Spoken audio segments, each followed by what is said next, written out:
একটা video post করার আগে আপনি কতবার ভাবেন যে মানুষ আমাকে নিয়ে কি হাসবে? একটা ছবি আপলোড করার আগে কি কখনো মনে হয়েছে এটা কি খুব অদ্ভুত দেখাচ্ছে? অথবা কোনো স্ট্যাটাস লেখার পর বারবার চেক করেছেন আসলে মানুষ কি ভাববে? একসময় মানুষের ভুল সীমাবদ্ধ থাকতো কিছু মানুষের চোখে, কিন্তু এখন একটি পোস্ট, একটি ভিডিও কিংবা একটি মন্তব্য কয়েক ঘন্টার মধ্যেই পৌঁছে যেতে পারে লাখো মানুষের কাছে।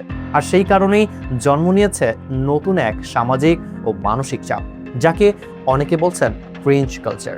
কিন্তু প্রশ্ন হলো, মানুষ কি সত্যি আমাদের নিয়ে এতটা ভাবে, নাকি আমরা নিজেরাই অন্যের মতামতের বন্দী হয়ে যাচ্ছি?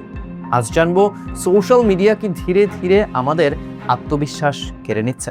সোশ্যাল মিডিয়া শুরুটা হয়েছিল মানুষকে সংযুক্ত করার জন্য, কিন্তু সবার সঙ্গে সঙ্গে এটি পরিণত হয়েছে এক বিশাল পাবলিক স্টেজে, যেখানে সবাই শুধু নিজের জীবন দেখাচ্ছে না, অন্যদের জীবনও বিচার করছে। আজকের তরুণদের অনেকেই কোনো কিছু পোস্ট করার আগে ভাবেন, এটা কি ক্রিঞ্জ লাগবে?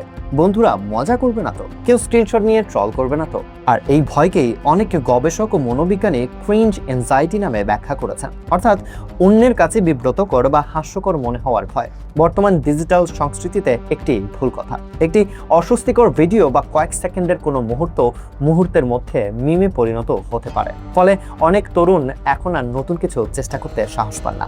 অনেকে গান গাইতে চান না, ভিডিও বানাতে চান না, নিজের মতামত প্রকাশ করতেও দ্বিধা বোধ করে, কারণ তাদের মনে হয় যদি মানুষ হাসে। কিন্তু মজার বিষয় হলো, বাস্তবে অধিকাংশ মানুষ আমাদের নিয়ে যতটা ভাবছে বলে আমরা মনে করি, ততটা আসলে ভাবেই না। মনোবিজ্ঞানে একে বলা হয় স্পটলাইট ইফেক্ট, অর্থাৎ আমরা মনে করি সবাই আমাদের দিকে তাকিয়ে আছে, কিন্তু বাস্তবে প্রত্যেকেই নিজের জীবন নিয়েই বেশি ব্যস্ত।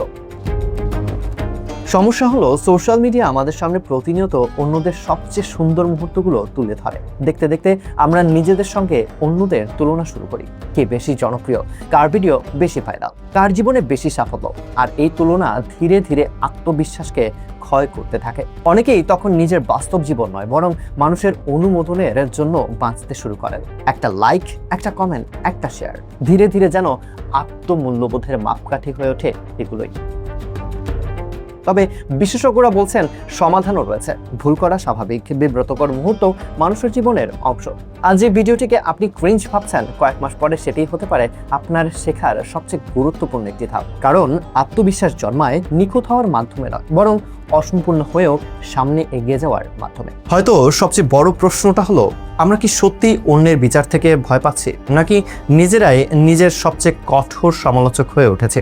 সোশ্যাল মিডিয়ার এই যুগে সবচেয়ে বড় সাহস হয়তো ভাইরাল হওয়া নয়, বরং মানুষ কি বলবে সেই ভয়কে উপেক্ষা করে নিজের মতো করে বাঁচা। কারণ কয়েকদিনের ট্রল মানুষ ভুলে যায়, কিন্তু ভয় পেয়ে থেমে যাওয়া স্বপ্নগুলো অনেক সময় আর ফিরেই আসে না। ভালো থাকুন, সচেতন থাকুন, আর মনে রাখুন, মানুষের চোখে নয়, নিজের চোখে নিজের মূল্য খুঁজে পাওয়া, সেটাই সত্যিকারের আত্মবিশ্বাস। এমন আরও তথ্য বিশ্লেষণ জানতে নেক্সট জেন নিউজের সাথেই থাকুন।